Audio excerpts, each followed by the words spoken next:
Yes. Okay. All right. Good morning. Good morning. Welcome everybody to the Saturday Morning Mastermind. I'm your host this week with my good friends Jason, Karen, Chris, and that's everybody today, I guess. I see the double picture of Christopher, and I was like, and there's somebody else. Nope, it's just Chris. He's here twice. Anyway, this week we're going to be talking about Tao Te Ching Verse 79 as interpreted in the book Change Your Thoughts, Change Your Life, Living the Wisdom of the Tao by Wayne Dyer. But before I get started, I want to give everybody an opportunity to introduce themselves. Can we hear you, Jason? I see you. He's sleeping. He's sleeping already.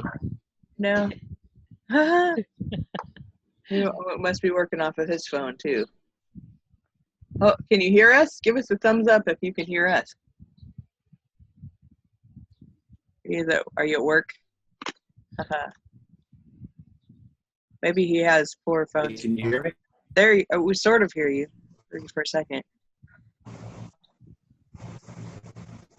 Okay, I come across fairly clear. I don't know. I'm on my phone, so. Yeah, so you're cutting dialing. out. Can you hear me? Okay. You're cutting in and out pretty bad and freezing on your video, so maybe you just have less than great signal. I'm not back in. Do something else. See you in a minute. Okay. Okay, you guys jump out.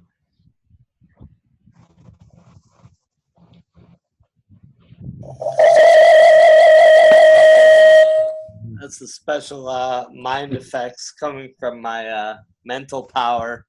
Good morning, everybody. Sorry about that. My name's Chris, and I am happy to be here. Welcome to our Saturday Morning Mastermind. We do this every Saturday. We're getting close to the end of the Tao Te Ching, and we welcome anyone who ever wants to join us. Thank you very much. And hi, Jason. You're frozen.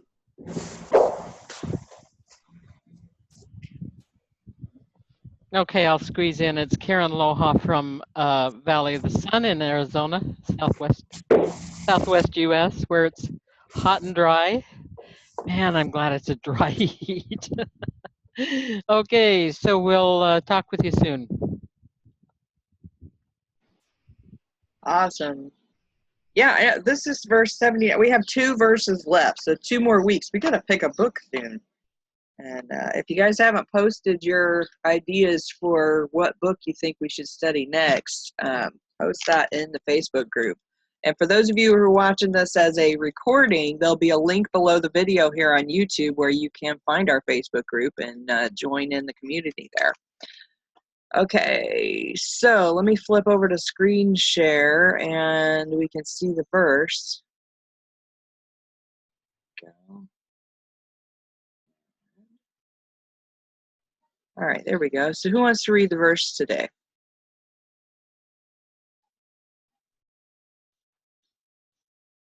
I will. Sorry about that. Okay, Tao Te Ching, verse 79. After a bitter quarrel, some resentment remains. What can one do about it? Being content with what you have is always the best in the end. Someone must risk returning injury with kindness, or hostility will never turn to goodwill. So the wise always give without expecting gratitude. One with true virtue always seeks a way to give. One who lacks true virtue always seeks a way to get. To the giver comes the fullness of life. To the taker, just an empty hand.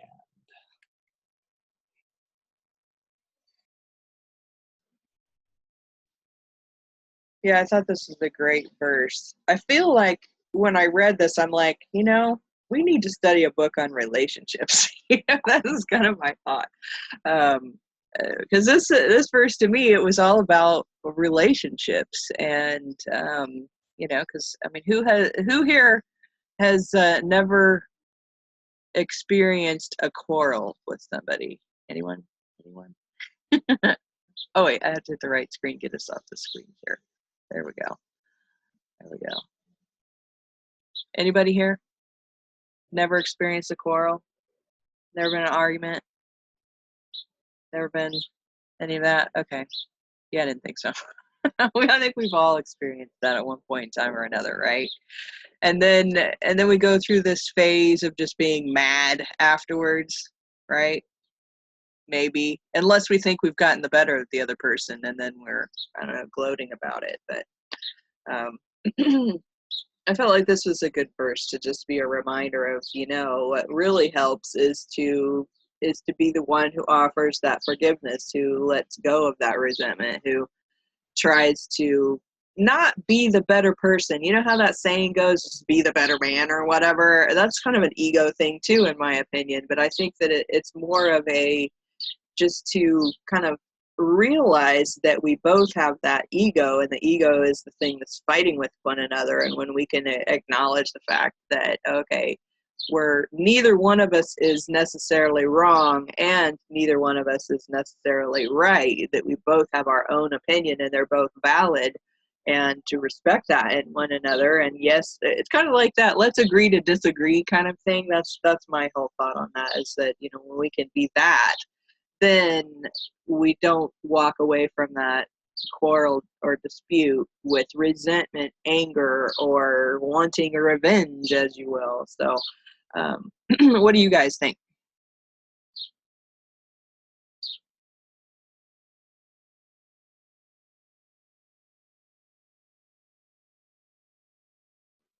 Am I the only one here? Everybody's just pictures today. Do I need to be on a picture too and just be sound? Just be all audio all the time? Maybe we should just be on a phone call since we don't want to be on video.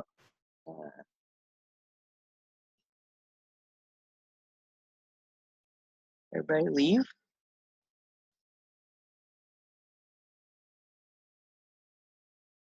I'm sorry, you go. Samantha. I can't seem to handle all the stuff going on today.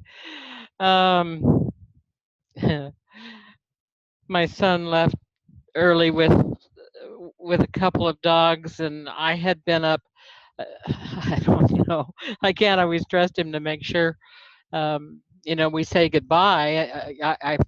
I got up early so I wouldn't be sleeping, and then I got sleepy and I had to go back to bed. And anyway, obviously, I'm just not doing that great. You kind of gave me a little bit of chills, though, in talking about the quarrels, because I realized I'm anticipating a quarrel and not wanting to have a quarrel. And I feel like I'm going to be in a position where I'm going to have to give answers. My answers are not going to be acceptable. It's just kind of a weird thing I guess I maybe haven't had that experience before, or I haven't had it where I've been thinking about it before, that I have a feeling that something like that's going to come up. But I'm trying to hang on to onto me and onto my identity, and not be difficult, not create resentment in either myself or the other party. It's just kind of a weird thing. So I'll throw that out there for somebody else to answer. Okay, so whoops. So I have a question for you, Karen. Why do you feel that an argument's going to come up, or that you're anticipating an argument? Well, I got a phone call last night from my brother, one of my brothers, and he and his wife were on the phone, and then I don't know, I think she dropped off. I don't know when she dropped off. And they were kind of they were anticipating that I would figure out a riddle, not a riddle, but they had something going on, and they thought I'd figure it out. I didn't begin to figure it out, and when I did, then I was made aware of how my other brother had reacted and suggested, or asked, uh, whose guidance would be followed. Not so much guidance, but just kind of a different attitude. And anyway, then they had one of their children come in from another state. They'd been expecting them, and he got off the phone. But before he got off the phone, he said, I really want to have this conversation with you. Can't have it now because of my son coming in. And um, he said, it's time to get serious.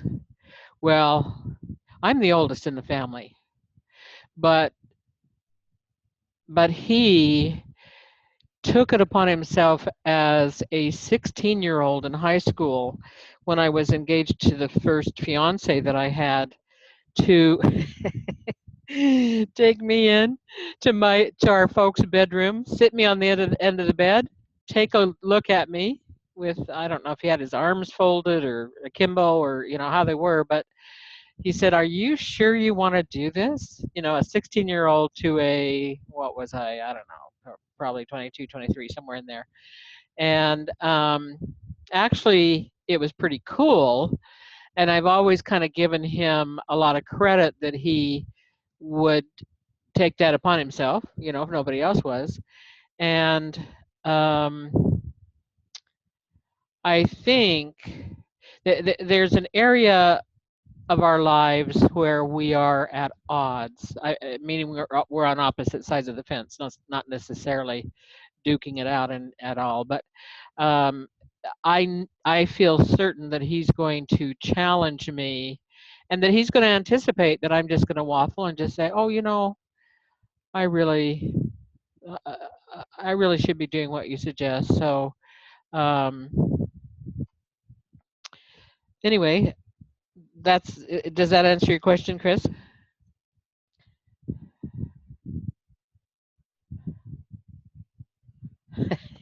Yes, it does. That gives me somewhat of an idea of what you were trying to communicate. Cool. Thanks.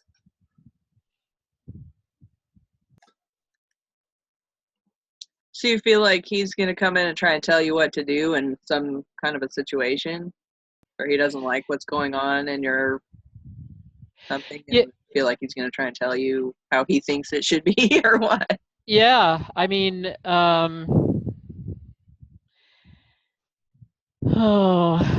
should I say this? It has to do with the church that we were raised in, and the fact that it's a very patriarchal church. And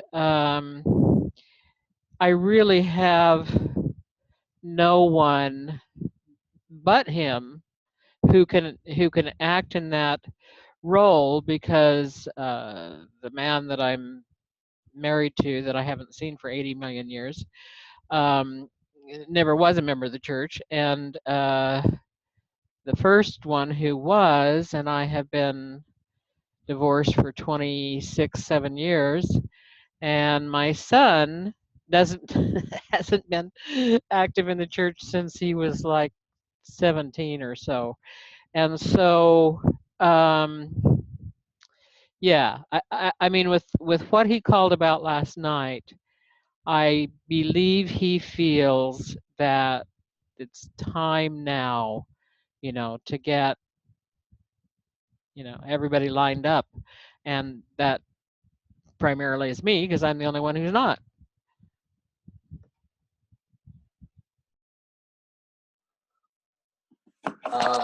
Whoops.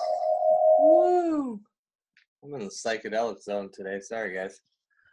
You always look like you're crashing, like you're falling, like you're taking. My phone crashed, yeah, because I got it plugged in. I got to hold it with my hand here until I put it on my what do you call it? Stick, salty stick. Anyway, yeah. Wow. So, what do you think he wants to straighten out? I mean, you guys are like pretty much grown adults doing your own thing. Like, what is he trying to communicate? I mean, Well,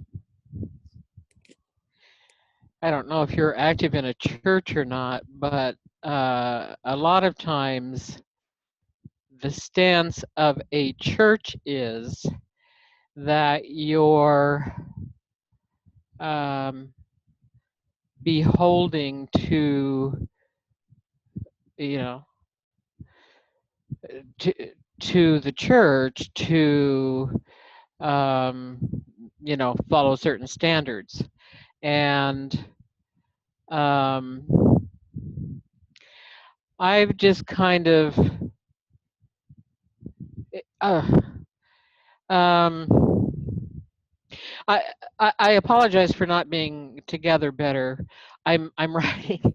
I'm actually writing a couple of books. This is the weirdest thing.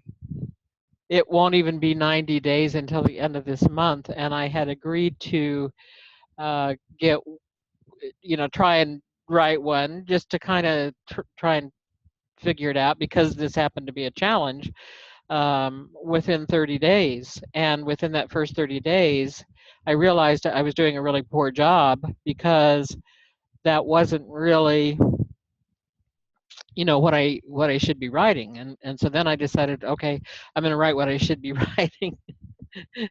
And I've just recently realized I needed to clean up the other one too. And I just kind of been going, I mean, I get up between 2:30 and 4:30 every morning. And I try to get to bed by 7, which usually means by 10. And I'm kind of an old gal to be doing this, doing this thing where, I've got my brain so engaged while I'm doing research and everything and writing and all that kind of stuff that, you know, I go lay down for a few minutes and take a little nap and pop back up. I'm just driving myself insane. So,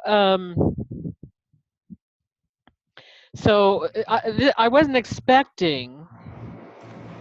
I wasn't really expecting this, but on the other hand, what I'm writing does entail my unsnarling myself from, we all understand, I think. I mean, everybody on this call, I believe, understands that, uh, you know, the first 7, 8 years of your life, you're just uh, you're just absorbing everything around you, which primarily is your family. In my case, it was primarily my family and church. And if you ever come to a crossroads where you need to figure out who you really are and kind of disentangle from some of what was imposed upon you that maybe you no longer agree with. Um, I've lost my thread. Does anybody have my thread? I'll let you get back to sterner stuff. you mean what you were just saying? Right. Yeah, no, you were just saying you come to a point in the church after you've grown up as a young child where you're forming your own thoughts and your own beliefs, and you feel you have to carve out your own pathway. Is that somewhat along the thread of what you were just saying?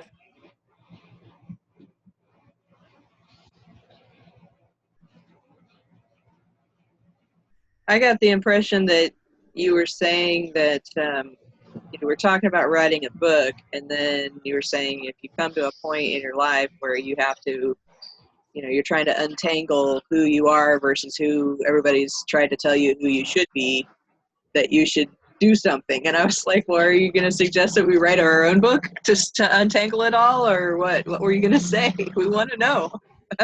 Oh, well, it's certainly working for me. I mean, I really have been untangling this for, I would say, at least the last 30 years anyway. But, you know, the church that I was raised with, the whole big deal, the centrum focal aspect is family. And so, I have a family that's not diverged at all, and I'm sure they're not paying any attention to this mastermind. So I suppose I can dare suggest that uh,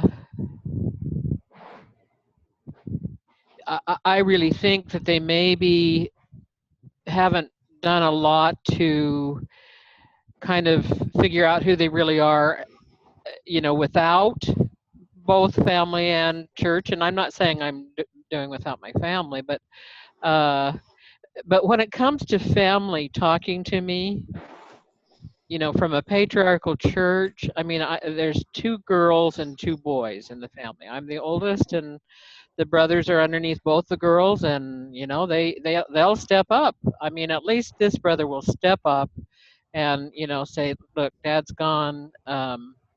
You 2 women can't hold on to husbands, and looks like it's up to me.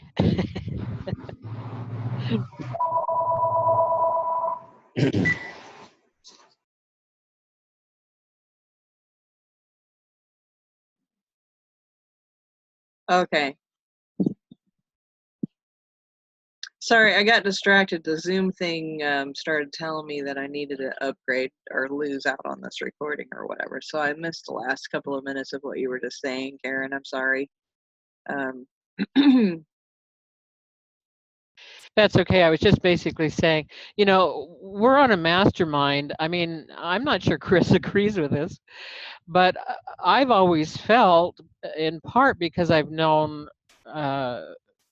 you know, I guess, known some of the other folks, I have felt we're all on a path to discover who we really are, to bring that to the fore, to create out of doing that the ability to be helpful to not just our friends, family, neighbors, people around us, but maybe kind of the world at large.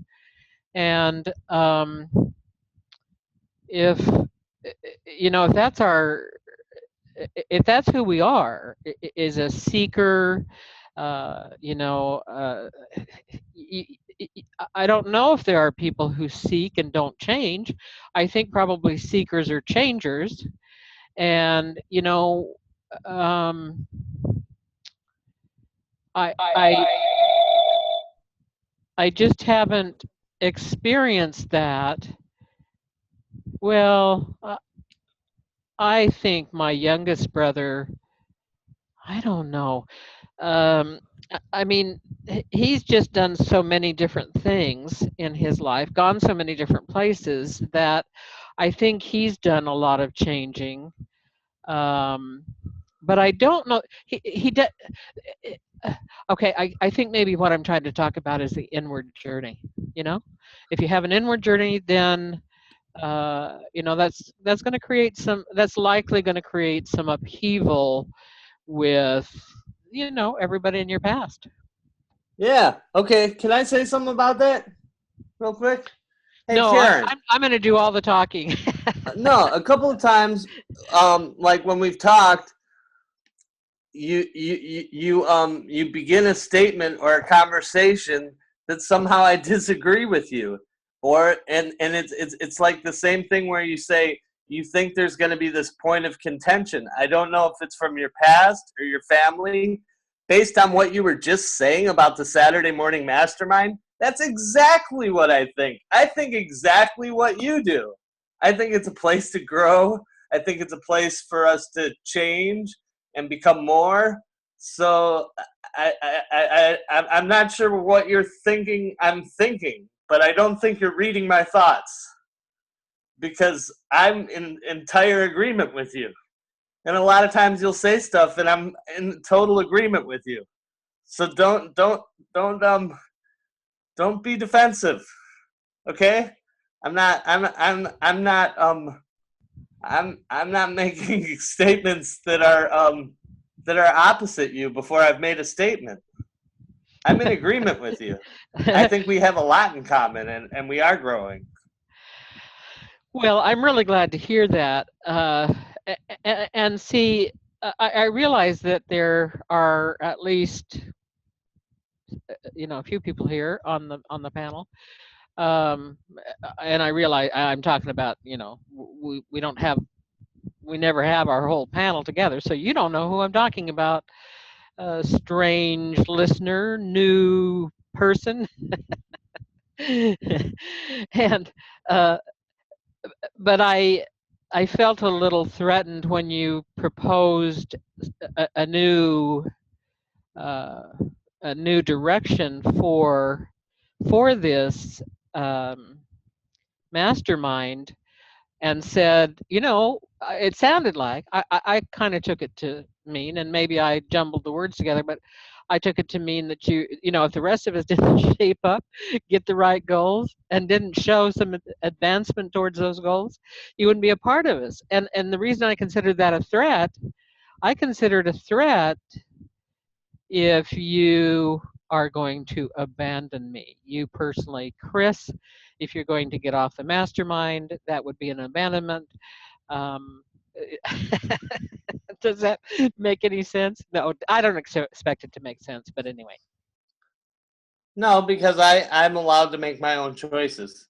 There was no judgment on anyone. Guess it was just what I was feeling that day. But you're not feeling that way today. I'm sorry you feel that way. I said, oh, well, yeah. Thank you. I appreciate that.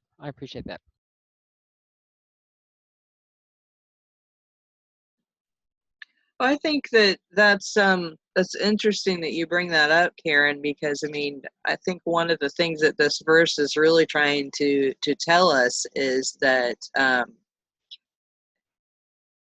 we need to be open to what another person says or does or acts or whatever without feeling hurt by that. You know what I'm saying? Like, I'm not always in agreement with my husband. I don't know if you've ever experienced not being in agreement with your husband, but I'm not. We don't always agree on everything, and and when I sit there and go, no, I have to be right, or he has to be right, one or the other, and we can't both be right, then we have that.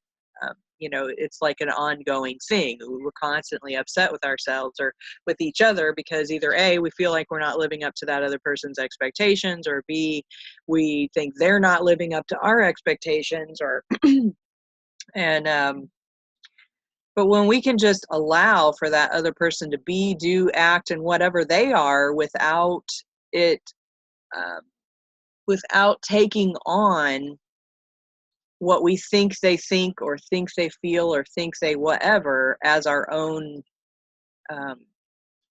as something to hurt us, is that then we can have a relationship without that worry about hurting the other person or the other person hurting us. Does that make sense?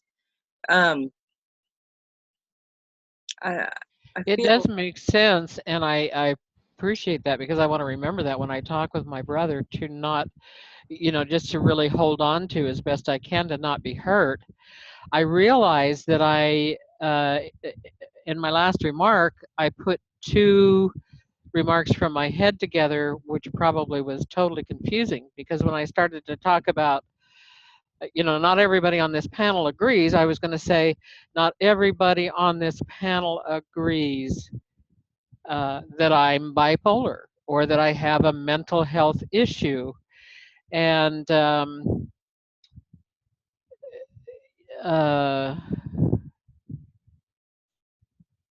let's see. And part of what I know about that, call it a puce popsicle if you want, if it doesn't suit the titles or the diagnoses that I've been given, whatever that is, I realize that wrapped up in that is my taking things personally, getting defensive. I always called it taking umbrage once I learned that was what I did. I mean, for a number of years, every day was full of rumination over taking umbrage. Chris could say, I can sure understand why you couldn't hold on to a husband. And well, I guess that is kind of, most people might get a little offensive about that. That wasn't a good example at all.